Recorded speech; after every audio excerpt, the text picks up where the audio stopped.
கொடுத்த கடனை திருப்பி தராததால் மண்ணை வாரி இறைத்து சாபமிட்ட நபர் நடுரோட்டில் காரை நிறுத்தி வாக்குவாதம் செய்த பரபரப்பு வீடியோ.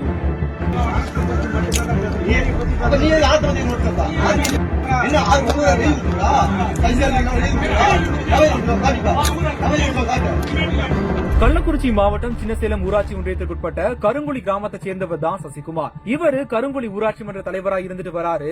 இந்த நிலையில தான் கருங்குழி அருகே உள்ள அமகலத்தூர் கிராமத்தைச் சேர்ந்த ஆசிரியர் சண்முகம் என்பவர்கிட்ட கடந்த 2 வருடங்களுக்கு முன்பா 2 லட்சம் ரூபாய் வட்டிக்கு கடனா பெற்றதா கூறப்படுது.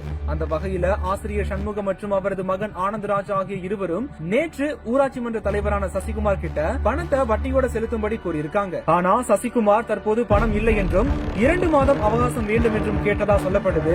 இதை ஒப்புக்கொள்ளாத ஆசிரியர் சண்முகம் மற்றும் ஆனந்தராஜ் இருவருமே சசிகுமார தகாத வார்த்தைகளால திட்டியதோட மண்ணை வாரி இறைத்து சாபமும் விட்டிருக்காங்க. தற்போது இது தொடர்பான வீடியோ காட்சிகள் இணையதள வெளியாகி அதிர்ச்சியை கிளப்பிட்டு வருது. இது ஒரு தரப்பினரின் தகவல்கள் மட்டுமே. மற்றொரு தரப்பிலிருந்தும் உரிய விளக்கம் கிடைத்தால் உண்மையிலேயே என்ன நடந்தது என்பது தெரிய வரும் என்பதனை இதன் மூலம் தெரிவித்துக் கொள்கிறோம்.